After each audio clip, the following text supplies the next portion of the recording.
My name is Celeste. I'm 28, and 6 months ago I thought I had the perfect family. That illusion shattered the moment I discovered my parents had secretly booked a 2-week European cruise with my golden boy brother Marcus, scheduled for the exact same weekend as my wedding. The wedding I'd announced 6 months in advance.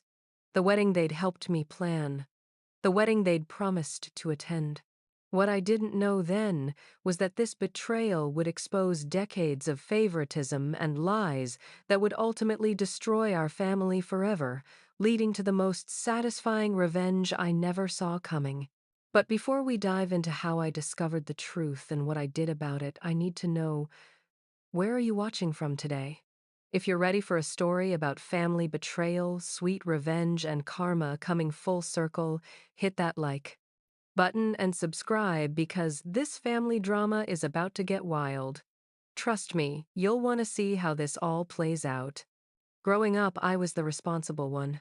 While Marcus spent his teenage years getting arrested for underage drinking and crashing Dad's car into a neighbor's fence, I was graduating valedictorian and earning a full scholarship to Northwestern. When he dropped out of college to find himself backpacking through Europe on Mom and Dad's dime, I was working 2 jobs to pay for my master's degree in pediatric nursing. I thought being the good daughter meant something. I thought my achievements mattered. Every graduation, every promotion, every milestone. I'd see that flicker of pride in their eyes before they'd inevitably pivot the conversation to Marcus.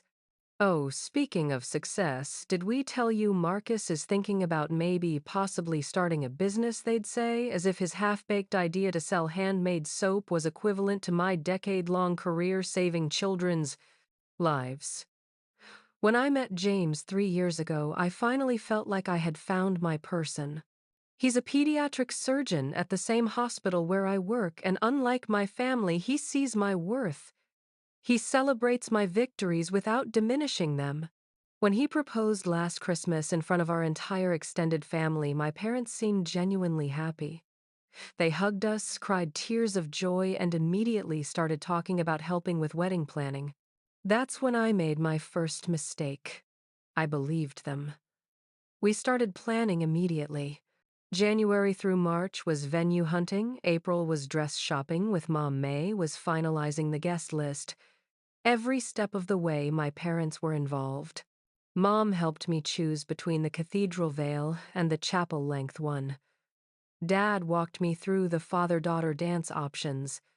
They seemed invested, excited even. Marcus, predictably, was nowhere to be found during the planning process.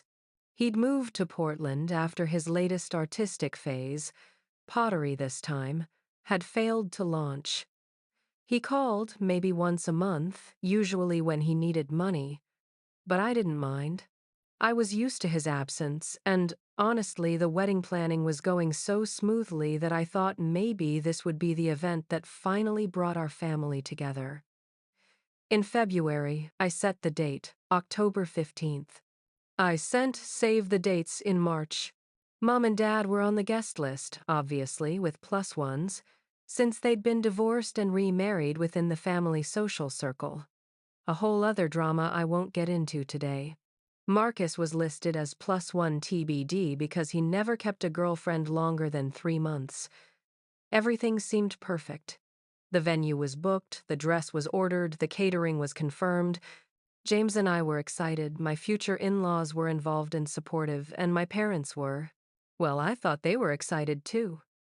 The first red flag should have been when Marcus suddenly started calling more frequently in August. Not to talk to me, of course, but to have long conversations with Mom and Dad that would end abruptly when I walked into the room. The second red flag was when Dad started asking weird questions about the wedding timeline. So the ceremony is at 4 p.m., and reception goes until when? And this is definitely October 15th, right? I chalked it up to normal parental anxiety about their daughter's big day. I was so naive. September brought a flurry of activity. Final dress fittings, rehearsal dinner, planning, confirming vendor details. I was in full bride mode, and honestly, I was loving every minute of it. James and I had decided on a small, intimate ceremony with about 80 guests, close family and friends only. The kind of wedding where every person there truly mattered to us. That's when Marcus dropped his bombshell. He called on a Tuesday evening in late September, just 3 weeks before the wedding. I was addressing invitations for the rehearsal dinner when my phone rang. It was unusual for him to call me directly. Our communication usually went through Mom and Dad. "Hey, Celeste," he said, and I could hear that fake casual tone he used when he wanted something. "So, I have some news." "What's up?" I asked, barely paying attention as I continued writing addresses. "Remember, Sarah, the girl I was dating when I visited last Christmas, I vaguely remembered a blonde girl who'd seemed nice enough but looked like she'd rather be anywhere else during our family dinner." "Sure." "Well, we got back together and get this. Her parents offered to take us on a Mediterranean cruise, like a really expensive one. 2 weeks, all the fancy ports. Barcelona, Rome, Santorini, the whole thing." I stopped writing. Something cold settled in my stomach. "That's nice, Marcus." When that's the thing, he said, and I could practically hear him grinning. "It's in October. They got a last-minute deal because someone canceled and Sarah's dad knows the cruise line owner or something. Anyway, it's October 10th through 24th. The pen slipped from my fingers. October 10th through 24th. My wedding was October 15th. "Marcus," I said slowly, "you know my wedding is October 15th, right?" "Oh, right." He said it like he'd genuinely forgotten. Like the most important day of my life was just some casual event he'd misplaced in his mental calendar. "Yeah, that's a bummer. But here's the thing. This cruise is like a once-in-a-lifetime opportunity. Sarah's parents are basically millionaires, and they're treating us like family. I can't pass this up." I sat there in stunned silence. My brother was choosing a vacation with his girlfriend's parents over my wedding. My wedding that had been planned for 8 months. My wedding he'd known about since February. "Can't you ask them to reschedule?" I finally managed to ask. "Or go on a different cruise? Celeste, come on, be reasonable. This specific cruise is the deal. They can't just move it around for us. And honestly, you'll have like 80 other people there. You probably won't even notice I'm missing. Won't notice he's missing. He was my brother. My only sibling. The person who was supposed to be in my corner no matter what." "Have you told Mom and Dad?" I asked. "Yeah, I called them yesterday. They're disappointed, obviously, but they understand that opportunities like this don't come around often." That night, I called my parents separately. Mom first. "Oh, honey," she sighed when I brought up Marcus's cruise. "I know it's not ideal timing, but you know how Marcus is. He's finally found someone who makes him happy, and Sarah's family is really good for him. Sometimes we have to make sacrifices for the people we love. Sacrifices for the people we love." The irony wasn't lost on me. Dad was even worse. "Princess, you know I'd love to have Marcus at your wedding, but this cruise could really set him up for the future. Sarah's father owns a chain of hotels. This could be the networking opportunity Marcus needs to finally get his life together." Networking opportunity. At age 30, my brother was still being coddled like a teenager who might finally discover his passion if we just gave him one more chance. But the worst part was that they'd already known for a week and hadn't told me.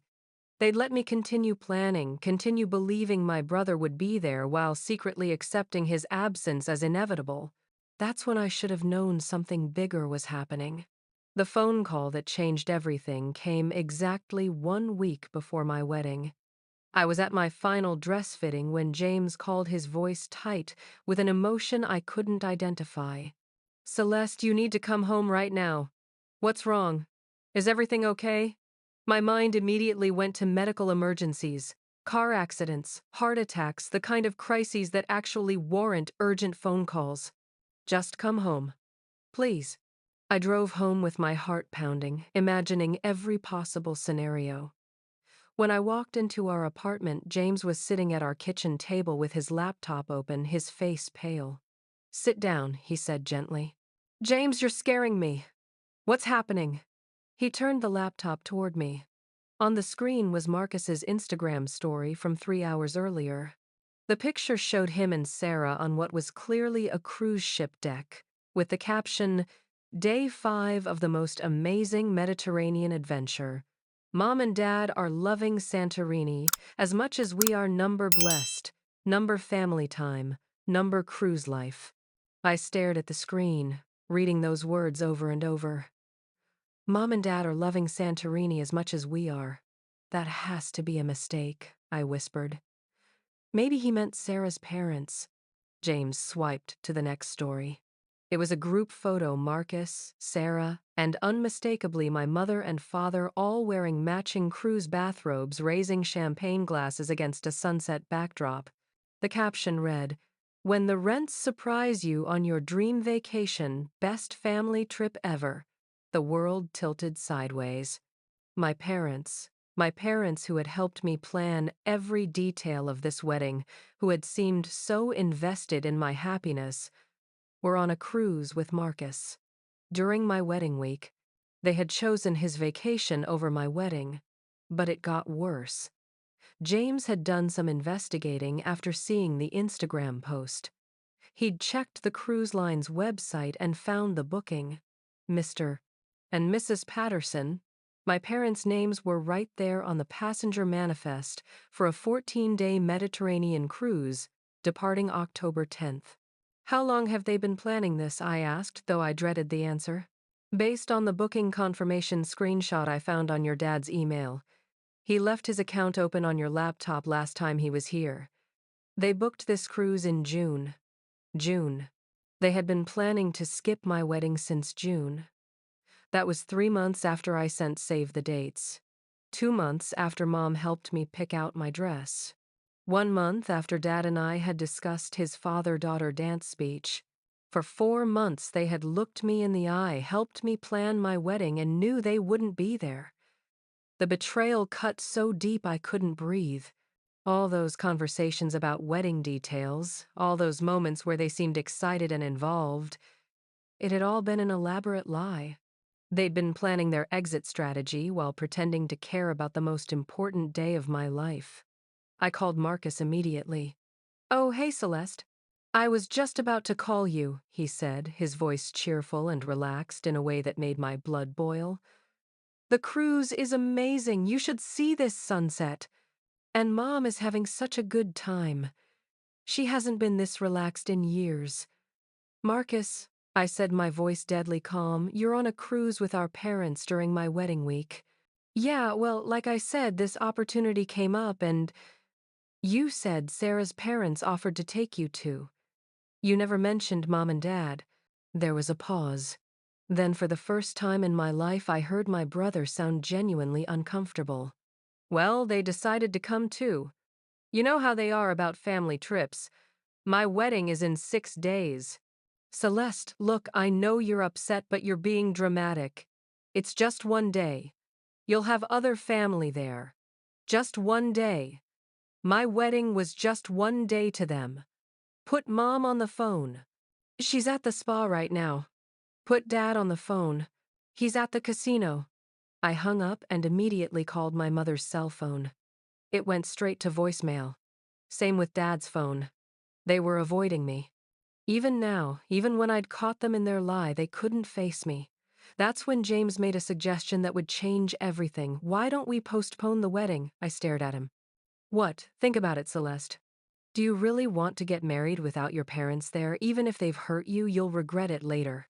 We can move everything to November or December. The vendors will understand." But as I sat there looking at the Instagram photos of my family living it up on their Mediterranean vacation while I fell apart in my apartment, something shifted inside me. This wasn't about the wedding anymore. This was about 28 years of being the afterthought daughter while Marcus got to be the precious prince whose needs always came first. "No," I said firmly. "We're not postponing anything." "Are you sure?" I just think, James, they made their choice. They chose a vacation over their daughter's wedding. They've been lying to me for months. I'm done protecting their feelings while they destroy mine. And that's when I decided they'd learn exactly what it felt like to be the afterthought. Sometimes the most powerful thing you can do when someone shows you their true colors is to simply step back and let the whole world see those colors too. What happened next would teach my family that actions have consequences and some choices can't be undone. If you're enjoying this story of family karma, make sure you're subscribed because the revenge that's coming will blow your mind. The morning after discovering my parents' betrayal, I woke up with a clarity I hadn't felt in months. While James was at the hospital for an early surgery, I sat at my kitchen table with a cup of coffee and started making lists.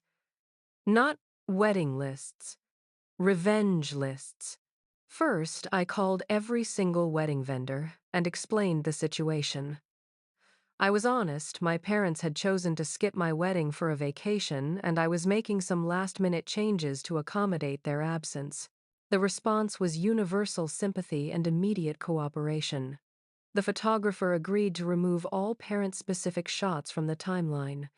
The florist removed the corsages from mothers. The caterer adjusted the seating chart and meal count.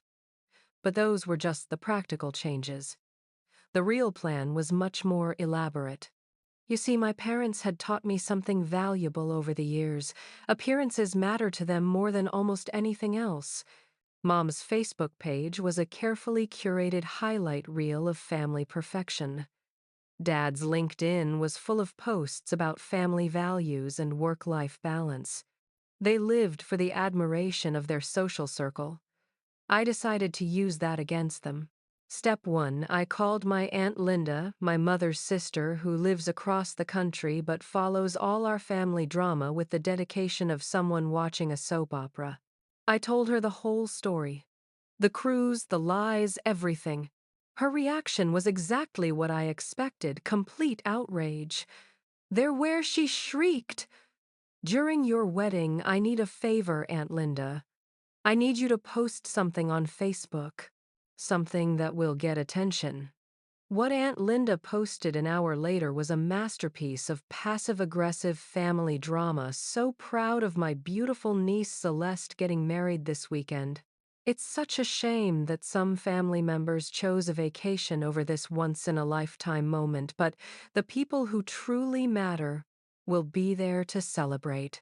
Blood isn't always thicker than water, but love always wins.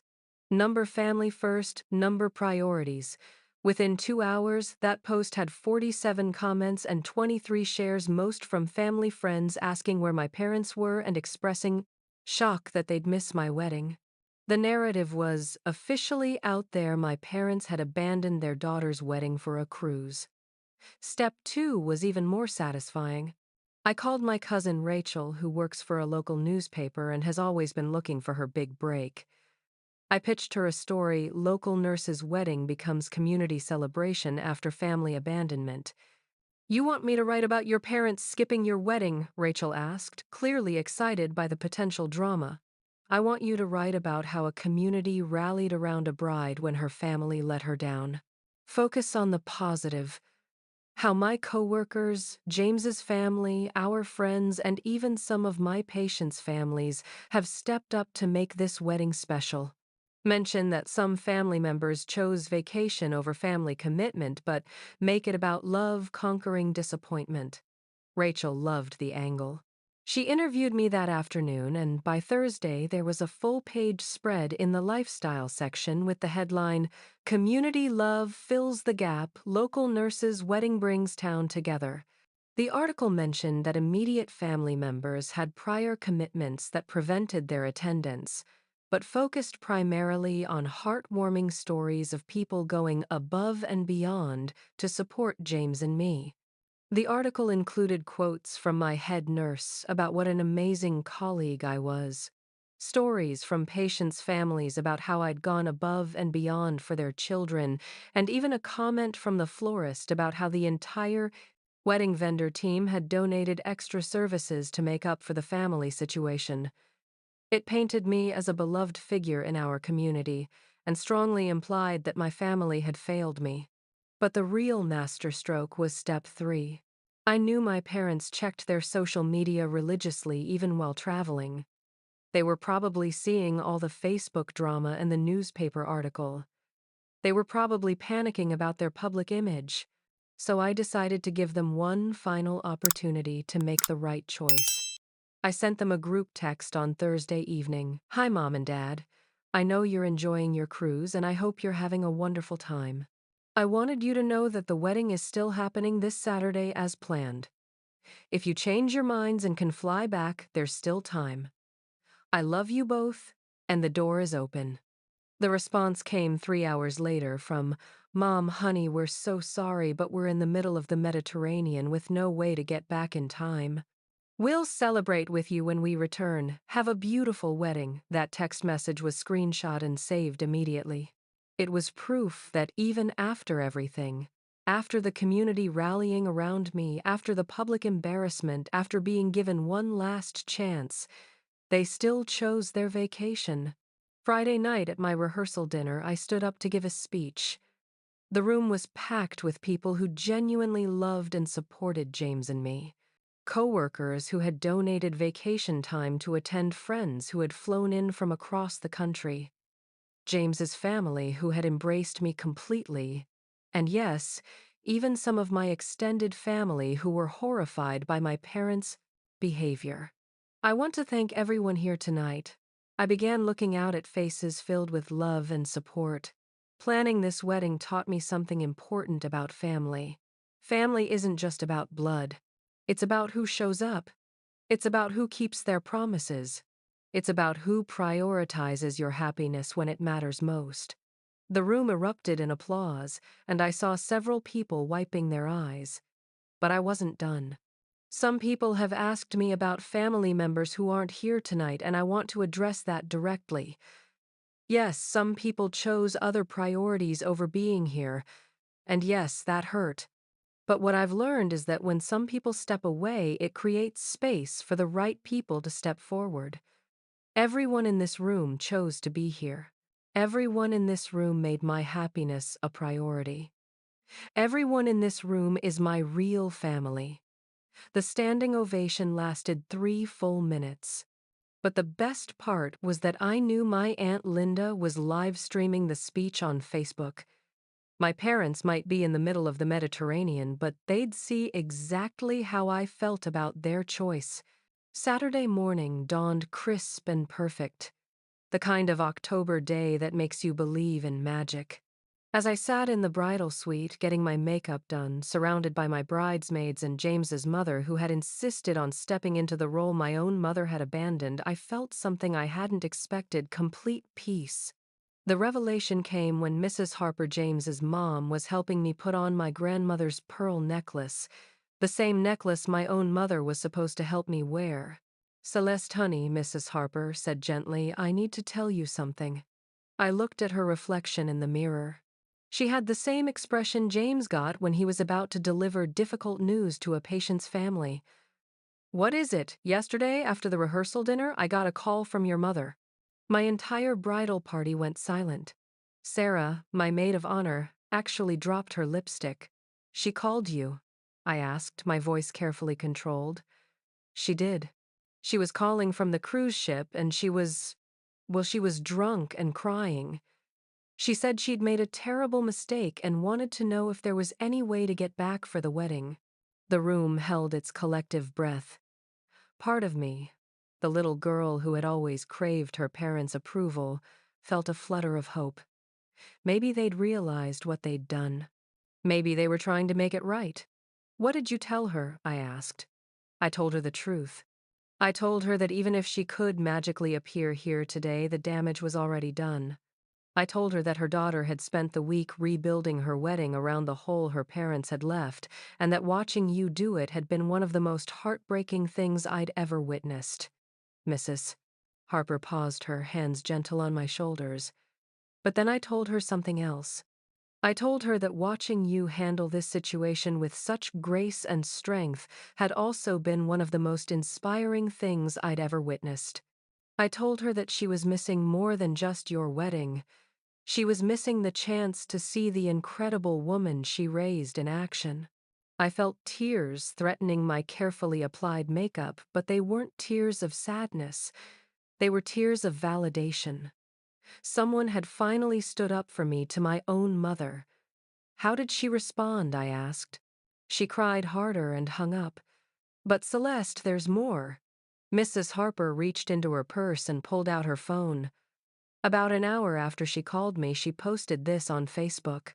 She showed me the screen. It was a photo of my mother on the cruise ship deck, wine glass in hand, with a caption that made my blood run cold. Sometimes you have to choose between enabling your children's drama and living your own life. Relaxing in Santorini while the kids handle their own problems. Number self-care, number boundaries, number vacation. The audacity was breathtaking. She was publicly framing my wedding as drama that she was mature enough to rise above. She was positioning their cruise as a healthy boundary rather than a heartless abandonment. But here's what my mother didn't know, Mrs. Harper had screenshot the post before showing it to me because it was deleted within 20 minutes. Apparently, the comments section had exploded with family, friends, and relatives expressing shock and disgust at the post. According to Aunt Linda, who had sent Mrs. Harper updates throughout the morning, my parents were getting absolutely destroyed on social media. People were commenting things like, "Are you seriously calling your daughter's wedding drama right now? And this is disgusting behavior from a mother. And I hope this cruise was worth losing your daughter over." But the comment that made me actually smile was from my 5-year-old grandmother. My father's mother, who rarely used Facebook. "I raised my son better than this. Celeste, if you see this, I'm ashamed of my son and proud of you." My grandmother, who I'd thought would side with my father no matter what, was publicly disowning his behavior. "There's one more thing, Mrs." Harper said softly. "Your grandmother called me this morning. She wanted to make sure you knew that she's changing her will. Everything she was leaving to your father is now going directly to you and James." The room erupted. My bridesmaids were whooping and cheering like their team had just won the Super Bowl. Even my normally composed makeup artist was clapping. But for me, it wasn't about the money. It was about the vindication. My grandmother, the family matriarch, had looked at this situation and decided that my parents were wrong. She was publicly choosing me over them. As I walked down the aisle 2 hours later, I saw the faces of everyone who had chosen to be there. Coworkers who had rearranged their schedules. Friends who had flown across the country. James's family who had embraced me completely. Extended family members who had driven hours to attend. And yes, I noticed the 2 empty seats in the front row where my parents should have been. But instead of feeling sad about who wasn't there, I felt overwhelmed with gratitude for who was.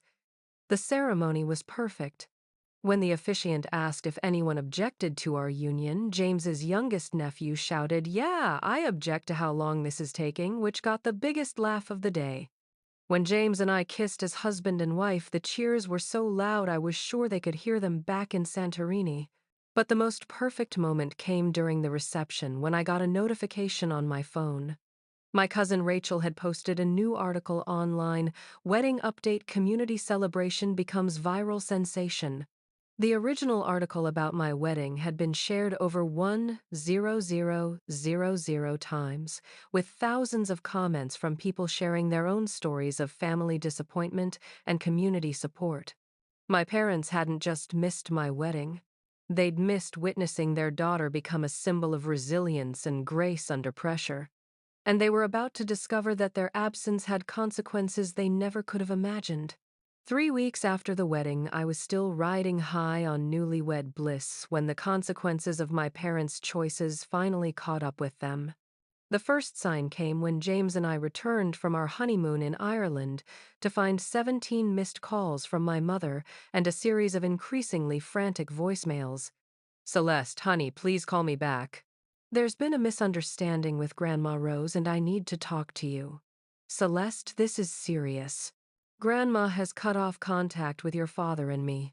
People are saying terrible things about us online. Please call me. Celeste, I know you're angry, but this has gone too far. Your father might lose his job over this.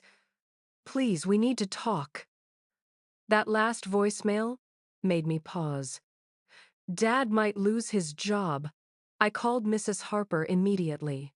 Oh, honey, she said, you haven't seen the latest developments, have you? It turned out that the viral article about my wedding had caught the attention of someone unexpected, my father's boss.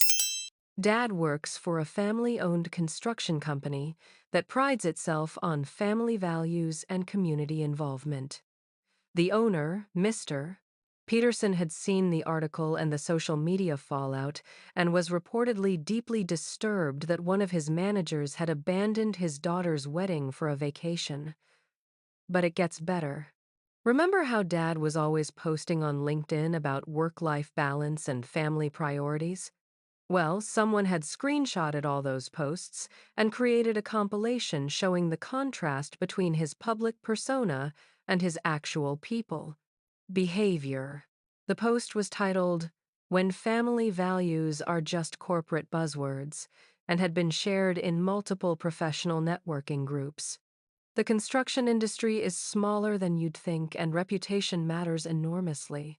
Dad was facing serious questions about his character and judgment, not just from his current employer, but from the entire professional community. Mom was dealing with her own consequences. She's a part-time real estate agent who relies heavily on referrals and community connections. Well, turns out that publicly abandoning your daughter's wedding doesn't play well with clients who are looking for someone trustworthy to handle the biggest purchase of their lives. According to Aunt Linda, Mom had lost 3 major listings and was being quietly dropped by several client families who'd seen the social media drama. But the real bombshell came when I finally called my grandmother. Celeste's darling Grandma Rose said, her voice stronger than I'd heard it in years, "I need to tell you what I've done." Over the next hour, she laid out the full scope of her response to my parents' behavior. It wasn't just changing her will, though that was significant considering she was leaving them a house worth $800,000 and substantial savings. She'd also called every member of our extended family to explain exactly what had happened and why she was cutting contact with my parents, reached out to family friends and community members to share her perspective on the situation, contacted the charity where Mom volunteers to withdraw a major donation she'd been planning to make in my parents' honor. Most significantly, she'd written a letter to the local newspaper explaining why she was publicly disowning her son's behavior. That letter was published the following week under the headline, "A Grandmother's Disappointment When Family Values Fail." It was a masterclass in dignified outrage, explaining how she'd raised her son to prioritize family commitment and how devastated she was to see him abandon those values when it mattered most. The letter included this devastating paragraph: "I am 85 years old and I have attended every important family event for 6 decades. I have been to graduations, weddings, funerals, and celebrations in rain, snow, and shine. I have never, not once, prioritized a vacation or personal pleasure over being there for family. To discover that my son chose a Mediterranean cruise over his daughter's wedding, a wedding planned 6 months in advance, is a betrayal not just of his daughter, but of every value I tried to instill in him." The letter ended with, "I am proud to call Celeste my granddaughter, and I am ashamed to call her father my son. Actions have consequences, and some disappointments cannot be forgiven." When that letter was published, it was game over for my parents' reputation in our community. The newspaper received dozens of supportive letters about Grandma Rose's stance. The original article about my wedding was shared thousands more times. Local news stations started reaching out for interviews about family loyalty and community support. My parents had become the cautionary tale about what happens when you abandon your children for selfish reasons. But the absolute pinnacle of karma came 6 months later at Marcus's wedding. Yes, you read that right. Marcus, who had prioritized a cruise with Sarah's family over my wedding, was now marrying Sarah in what he expected to be a lavish celebration funded largely by her wealthy parents. Here's what Marcus didn't anticipate. Sarah's parents had been following our family drama on social media. They'd seen how my parents had treated me, they'd read Grandma Rose's letter, and they'd drawn their own conclusions about Marcus's character and family values. 2 weeks before Marcus's wedding, Sarah's parents quietly withdrew their financial support and their blessing for the marriage. Sarah's mother reportedly told her, "If he can abandon his sister's wedding for a vacation, what will he abandon when you need him most?" Sarah called off the wedding. Marcus, meanwhile, had already quit his latest job and spent his savings on an engagement ring and wedding preparations, expecting Sarah's family to cover the major expenses. When the wedding was canceled, he was left unemployed, broke, and facing the social humiliation of explaining to everyone why his fiancée had left him. He called me 3 days after Sarah broke up with him, sobbing and desperate. "Celeste, I messed up so bad. I need your help. I need to borrow money. I need a place to stay. I need my family." For a moment, I felt the old familiar pull. The instinct to rescue Marcus from the consequences of his own choices the way our parents had done our entire lives. Instead, I said, "Marcus, I would love to help you. But first, I need you to understand something. Actions have consequences. You chose a cruise over my wedding. Mom and Dad chose to support your choice. Now you're all facing the consequences of prioritizing immediate gratification over family commitment." "But Celeste, I'm your brother, yes you are. And when I needed you at my wedding, where were you?" The silence stretched for a long time before he quietly hung up. That conversation was 8 months ago. My parents have reached out several times, usually around holidays or major events, with messages that dance around apologies without actually taking responsibility. "We miss you and hope you'll consider rebuilding our relationship, and family is important, and we should work through our differences. But here's what I've learned: some betrayals reveal fundamental character flaws that can't be fixed with apologies. My parents didn't just miss my wedding. They demonstrated that their love for me was conditional on my compliance with their priorities. They showed me that even my most important moments would always come second to Marcus's wants. So now I have a question for all of you watching. Have you ever had a family member choose something trivial over something monumentally important to you? How did you handle it? Did you forgive them, or did you decide that some lines can't be uncrossed? Drop your stories in the comments below. I read every single one, and I love hearing how other people have navigated family betrayal and found their own justice. If this story resonated with you, please hit that like button and subscribe for more real-life family drama and revenge stories. And share this video with anyone who needs to know that sometimes the best revenge is simply letting people face the natural consequences of their choices. Thank you for watching, for supporting, and for reminding me that family isn't about blood. It's about who shows up when it matters. Here's to chosen family, natural consequences, and the sweet satisfaction of watching karma do its work. Life taught me that when people show you who they are, believe them the first time. And sometimes the best thing you can do is step back and let their choices speak for themselves. Until next time, remember, you deserve people in your life who prioritize your happiness, not people who see your milestones as inconveniences to their vacation plans. Stay strong, choose your family wisely, and never let anyone make you feel guilty for expecting basic respect and commitment from the people who claim to love you.